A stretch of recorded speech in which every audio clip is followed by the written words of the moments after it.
Assalamualaikum warahmatullahi wabarakatuh. Perkenalkan saya Arifin Ilham dengan NIU 518246.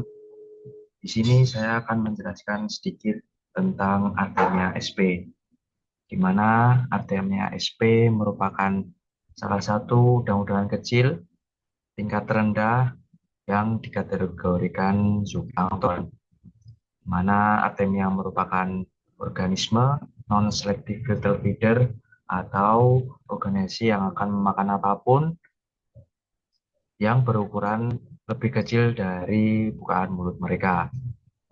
Kemudian Artemia memiliki taksonomi sebagai berikut.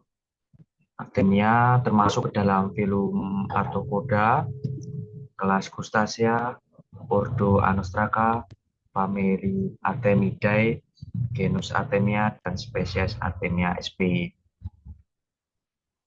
Ya, dari spesies Artemia sp ini eh, Artemia yang paling umum dimanfaatkan dalam aquacultur adalah Artemia salina.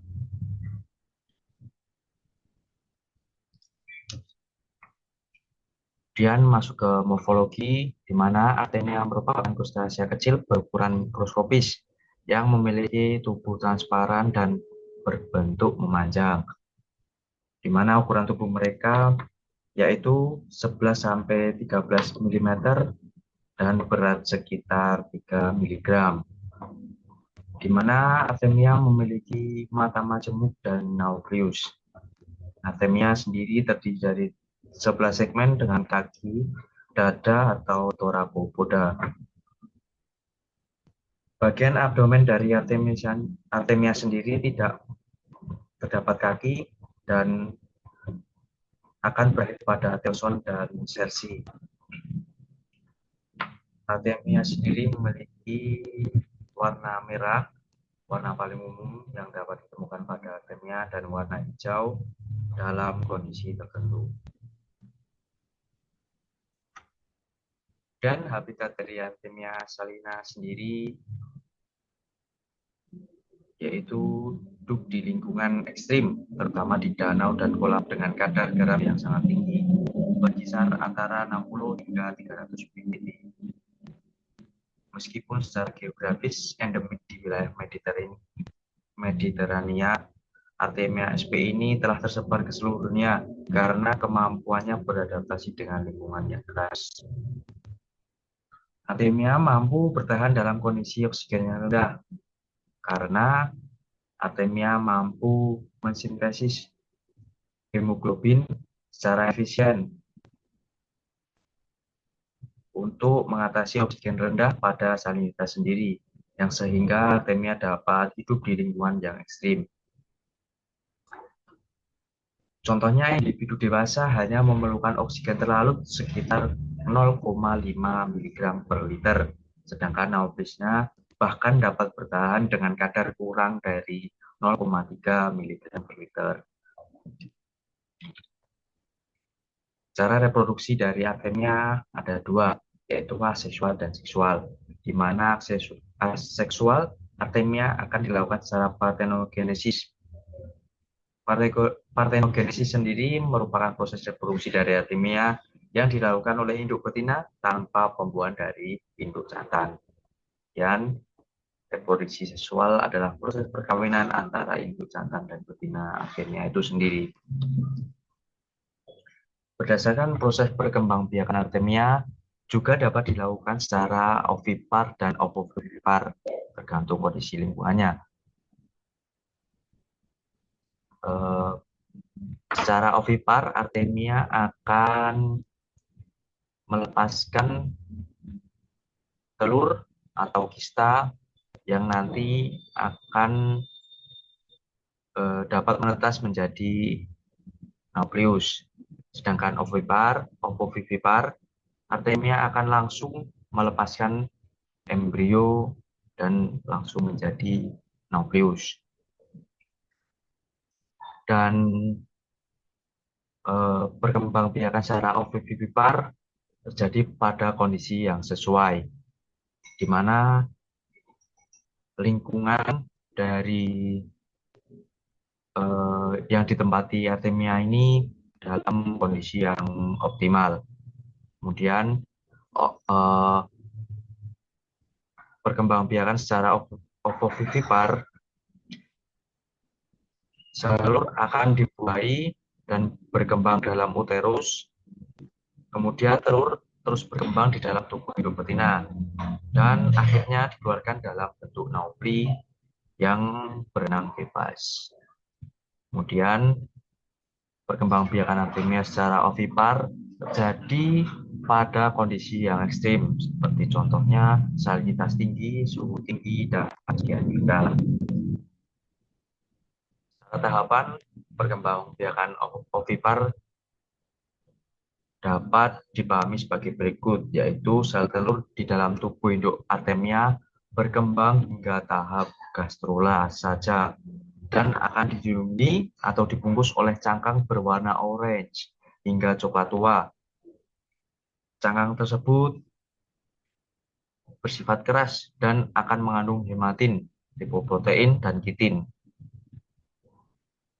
Kemudian telur yang bercangkang coklat dan keras ini kemudian dikeluarkan dalam bentuk telur atau yang kita kenal sebagai kista Artemia.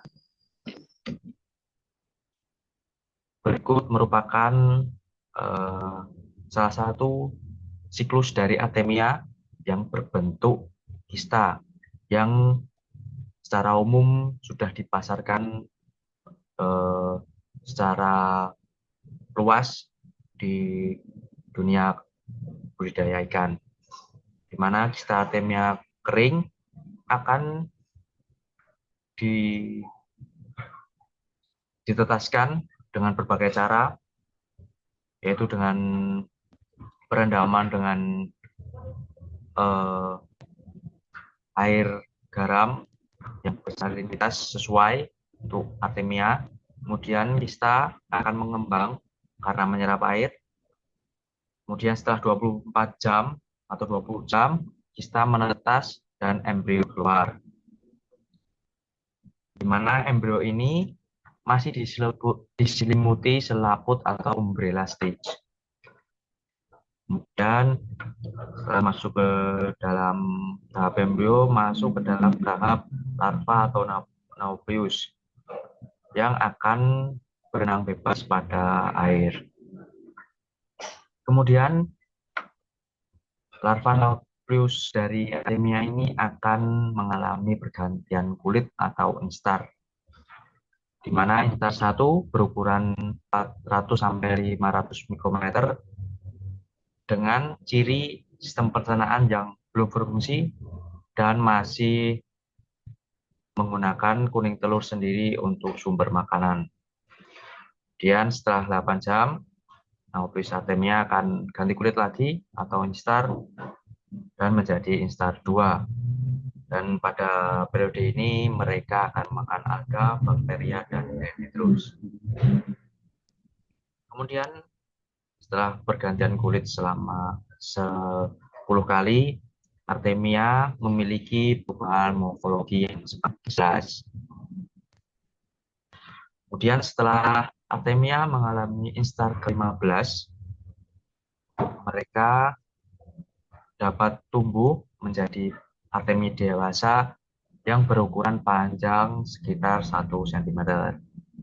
Kemudian siklus reproduksi Artemia diulangi dengan Artemia akan berpasangan dan terbentuk lagi telur Artemia atau kista tersebut.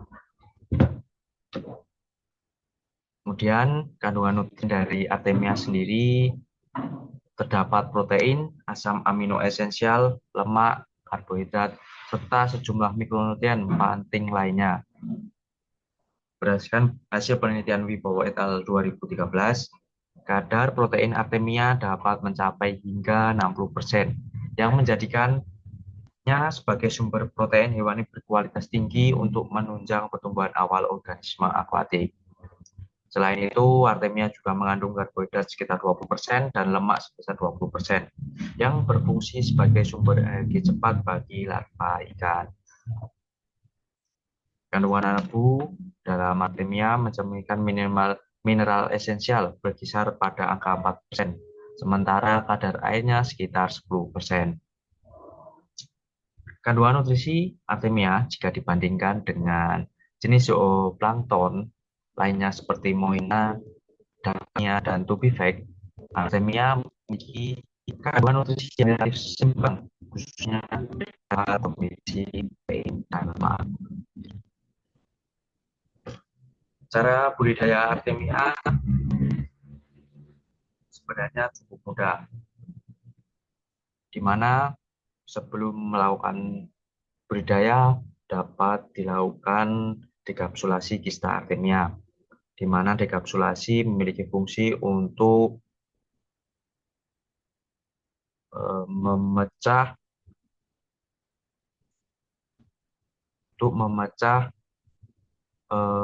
jaringan keluar dari cangkang Artemia sendiri, yang nantinya akan bermanfaat untuk mengurangi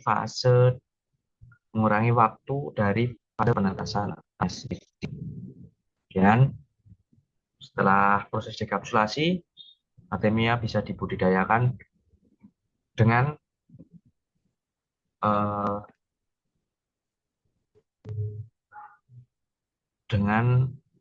menyiapkan botol air mineral ukuran 1 liter, dan botol tersebut sudah dipotong bagian bawahnya. Kemudian gunakan tali untuk gantungan botol dan lubangi tutup botol untuk penempatan selang udara, oksigen, atau aerator. Kemudian siapkan garam 1 sendok makan dan kemudian masukkan ke dalam botol. Kemudian 1 sendok Artemia mix atau kista Artemia yang telah dikeringkan dimasukkan sebanyak 1 sendok.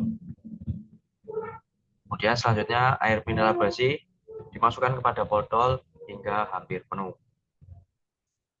Dan selanjutnya aerator atau mesin pompa udara dihidupkan untuk mensuplai oksigen pada botol dan mencegah terjadinya penumpukan kista Artemia di dasar botol. Kemudian kultur dilakukan selama 24 jam, dan setelah 24 jam matikan mesin pompa udara untuk proses pemanenan dan biarkan air dalam botol diam sekitar 20 menit supaya kista Artemia yang tidak menetas akan mengendap di bagian bawah botol, atau bayi Artemia dapat berada di bawah botol. Selanjutnya, saring Artemia yang berwarna orange dengan saringan kain yang paling halus, dan bilas Artemia dengan air mineral bersih pada saat masih di dalam saringan sebanyak 2 kali.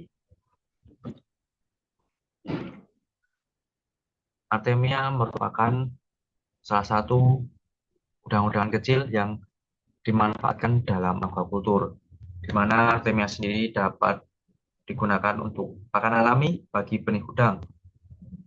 Ukurannya yang kecil sesuai dengan bukaan mulut udang fase larva, Artemia dapat dipanen dalam waktu singkat setelah penetasan, sehingga dapat memenuhi kebutuhan pakan larva secara intensif. Kemudian yang kedua, Artemia dapat menjadi alternatif campuran pakan buatan. Artemia sendiri yang sudah dijelaskan bahwa Artemia memiliki nutrisi tambahan, nutrisi yang tinggi, dan Artemia dapat menjadi nutrisi tambahan pada pakan buatan. Artemia juga memiliki kemudahan penyimpanan dan mampu beradaptasi dalam salinitas yang luas. Yang terakhir, Artemia dapat menjadi media perantara waktu zat penting, di mana Artemia sendiri dapat menyerap zat penting untuk